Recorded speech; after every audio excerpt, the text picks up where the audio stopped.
What's going on, everybody? Servo here. Welcome back to the channel. Today we're playing some Core Keeper Desert of Beginnings. Desert of Beginnings is the brand new update for Core Keeper. It's launching on November 10th, and it is such a massive update. There are so many new bosses, loot, armor, secrets, like so much to uncover. And you know I got your back when it comes to some Core Keeper. So if you've not subscribed to me yet, please consider hitting that subscribe button and liking this video. It helps me out so much. And like I said, I'm going to be pumping out a ton of videos over the next few days for this DLC because there's just so much to it. Now, you may be wondering why of all videos I'm choosing to show you a side mini boss. And that is because you need to defeat Igneous the Molten Mass as soon as you possibly can. Now, before I jump into the video, do know that I have broken this video up into chapters. So if you already know something or you don't need certain amounts of information, you can just skip ahead to different chapters, skip around to the information you need. So you can just go down to the little bar below and click on the chapter that you need. But the reason you want to defeat Igneous the Molten Mass first is because he gives you not only some of the best looking armor in the game, but it has a perk on it that's going to help you through your entire journey in this brand new desert. And that is this perk right here, the 3-set bonus, which makes you immune to burning. Now, why is this important? Because this desert is filled with lava and you don't want to be on fire or burning while you're fighting some of these incredibly powerful new mobs and some of the bosses. So really quickly, I'm going to show you, if I pull up my map over here in the desert biome, you're going to see these little caves right here, and they are just filled with lava. All this red stuff is lava, and inside there, even where you can't see, this is lit up with molten lava on the ground. If you touch it, you're going to be taking burn damage, and it's going to make your life so much harder. So the sooner you can get this armor set, the better. Now, it doesn't just stop there. The boss actually drops a secret item. Now, I'm going to give you a second to skip ahead in the video if you don't want a spoiler, but he drops a parchment that you're going to need to craft the brand new legendary pickaxe right here, Soul Seeker. I'm going to have a separate video on this, so I'm not going to go in depth, but there's the stats on it, and you can only get that parchment by defeating Igneous the Molten Mass. And I got to tell you, spoiler warning again, the ingredients that you need to craft Soul Seeker is so freaking expensive. So make sure you check out that video after this one. So now that all that information's out of the way, let's go ahead and start breaking this down. So the first thing we need to do is, how do we find him? Now, as you can see in this new biome, his arena could be anywhere here. I'm going to go ahead and show you where he was on mine. So over here, all the way on the far left, this is his arena. While it is massive, it's going to be somewhere randomly in all of this mess. And it's really difficult to find, so you may stumble upon it if you're super lucky, but I think it's going to take you a ton of hours before you do that. Or you can go over here to this NPC, the holographic one, and you can craft the Igneous the Molten Mass scanner. It's going to show you exactly where he is. And just like on mine, you see I spawned down here. It was marked up here, so I just dug a tunnel and I found him. The problem with this is it takes a 120 Magma Slime to craft this. So I'm going to show you exactly how you can find those Magma Slimes and start grinding for them. Keep in mind, these Magma Slimes do not, it's not an RNG drop 100% of the time. You're only going to get it sometimes when you kill the brand new little small lava slimes. So what you want to do is find one of these little caverns filled with lava. This is about how many I have for my area. So there's actually quite a few. It's not going to take you long to stumble upon one of these caves. But once you actually get inside, you're going to find a bunch of slime. Go ahead and defeat them. And that's pretty much how you get the magma slime. You're going to have to farm up 120. It's going to take you more than 120 mobs. Now you could also just create mob farms for this stuff too, which might make it a little bit easier on you, but it's still going to take a while. So let's go see if we can find some of these slimes. There should be some up here. Oh, something dropped. Large quarry timber, just some buildables. Now, I'm going to show you how much damage they can actually take. So I've hit them for 1,000 already. There's another 550, another 540, another 520, and he didn't drop it. So they do have a lot of health. It looks like they have about 3,000 to 3,500 health. And if you have some of your superpowers, it's going to make it easier. I just killed 2 of them. Nothing yet. This is the lava. So with this armor set I'm trying to help you get, I can just dance around on this. If I were to take my chest piece off, I'm going to start taking damage. I'm already on fire. and it's just not a good time. So let's go ahead and throw my armor piece back on and then start killing some more of these. This DLC, kind of like the last one, you want to be using a ranged weapon of some sorts. So I'm going to use a bridge, get across there, and we got our very first Magma Slime right here. It's a dark blob of flaming slime, can be further processed. So that is what you want to do. Just come to these little caverns and grind up 120 of them. It is a pain, but it's better than just looking for that arena. Now that you have all the ingredients, just go up here, craft this scanner, and it's going to show you on your map his location. And it's going to be pretty far away from the inner core. So just find that location, dig your way there, and you're good. I would recommend putting a teleporter if you can afford one down there, because it's going to make your life a lot easier to be able to just teleport back and forth. So now that we have found him, we need to know how to defeat him. I'm going to start off with your skills. Now just keep in mind, we are going to be using a ranged build. I also want you to know this is not by any means the best range build in the game or anything. I just scrounged up some different ranged materials, and there are so many different armor sets and gear and rings, accessories, all that stuff. Just whatever you have, just whip it together and you should be fine. Pretty much all the stuff that has range damage and attack speed, it's going to be really good gear. So let's go ahead and go into our skills first. Now under the mining tree, it doesn't really matter what you have. I think you can ignore most of this. You have the running tree over here. You want to be able to get your armor up. And then stuff that allows you to move a little bit faster. So like 15% damage after consistently running for a short duration. You're going to be running around in this fight a lot. So keeping tempo would be a good one. 10% movement speed after running consistently for a short duration. You're going to want that. And none of those are super important. So we have the melee combat tree. The only one that's super important is this one, Strength of the Ancients, because it gives you plus 20% damage against bosses. Over here in the vitality skill tree, we have one at the bottom, Protector of the Ancients. It's plus 15% reduced damage taken from bosses. That's pretty good. You can pretty much just go through here and pick anything that's going to give you range damage or some armor, so you're not taking as much damage. Same thing with the crafting tree. This one right here, plus 30% armor while at low health. It might help you a little bit. But the range combat tree, this is what I recommend. So you obviously have to click the first one. Now the keeping momentum, it gives you a gain 2% range damage every time an enemy is shot, stacks up to 10 times. So make sure you have this one. Weakness detection you want. Stun shot doesn't matter, but I had to do it to get down here to amplified precision, because this gives you a plus 40% critical hit damage. You don't want to miss out on that one there. Gardening skill tree. So this one is pretty good, because you want this perk right here, poison coated weapons, plus 25% chance to apply poison on hit, and it reduces enemy healing received by 75%. This is important because this boss actually has a perk that allows him to heal, and he heals for so much health. It's insane. So letting that negate some of that healing is going to be very beneficial for you. And then we also have plus 25% damage against poison targets. You're going to be poisoning him thanks to the poison coated weapons anyway, so make sure you get this one. And the thorny skin, it's not necessary, but it gives you plus 50 thorns damage. It's okay.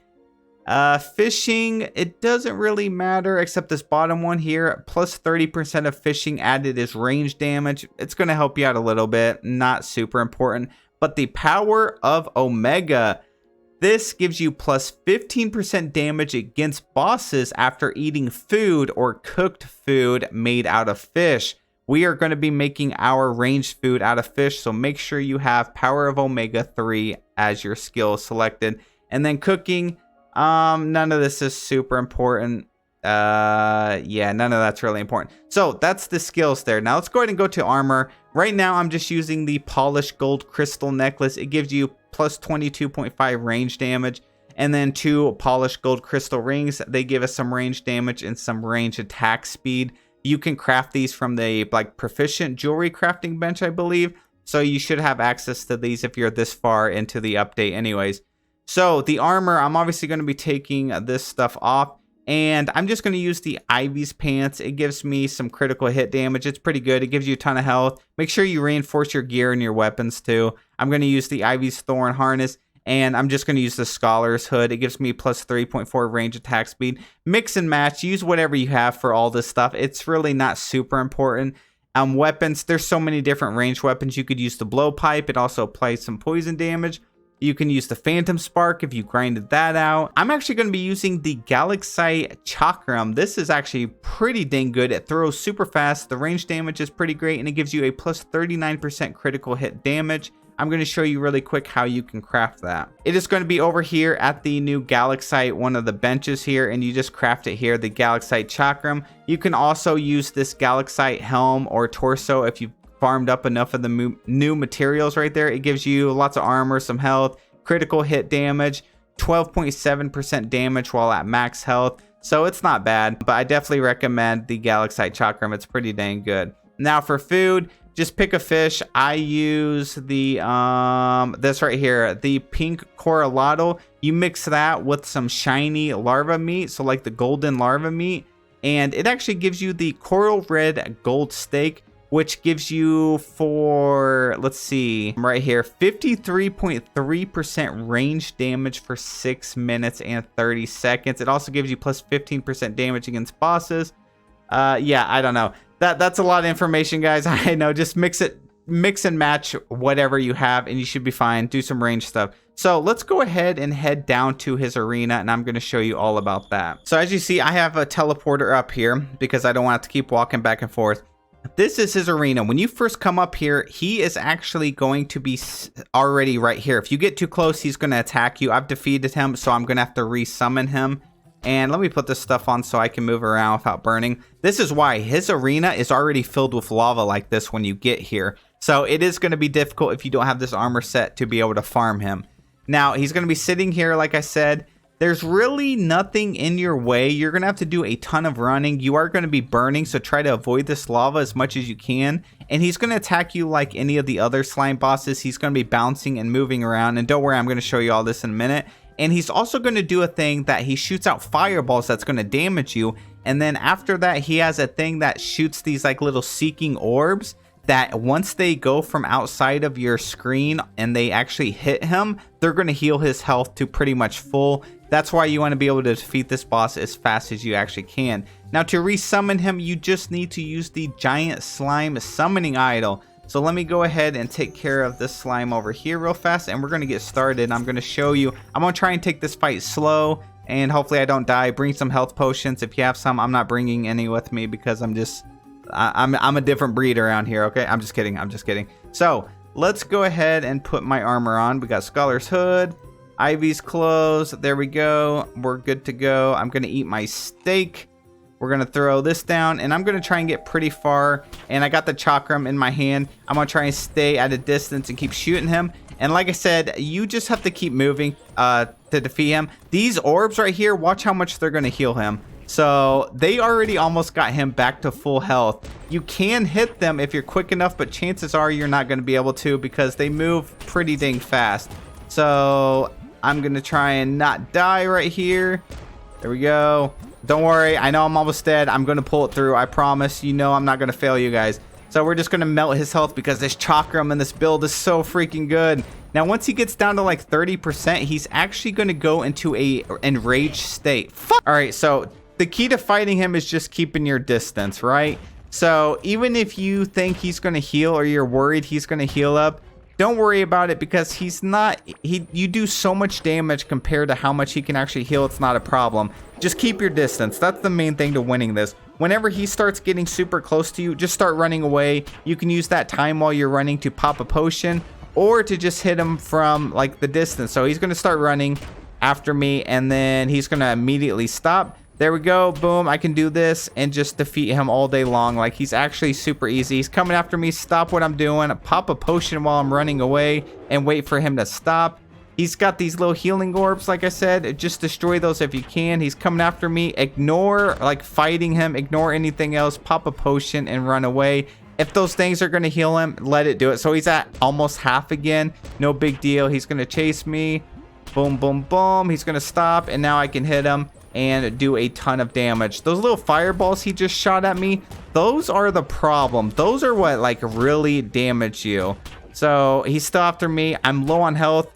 Just like any fight, get your like some distance, pop another healing potion, and he's coming after me again. We're gonna run away, and that's all it is. You just got to keep running from this guy. He's low, and now's our chance to actually defeat him. He's gonna send in some healing Seeky orbs. Nah, Don't even worry about it. Pop a healing potion again. He's still coming after me. He's healing up a little bit more, but we're not worried because now we got some distance. Coming after us again. Boom, boom, boom, boom, boom, boom, boom. Rapid fire, potion, and hit him. We're gonna finish him off right here. So it's not a super difficult fight. It's just kind of annoying with how much he keeps healing if you take this fight a little bit too slow. But you can actually take as much time as you want to. Just keep running away. So he's low, and then we kill them. That's it. You just have to be a coward during this fight. But these little slime creatures that spawn, he's actually not spawning those. They're spawning in from the magma, like the stuff on the ground. This is what the chest looks like. This is actually really, really nice looking chest.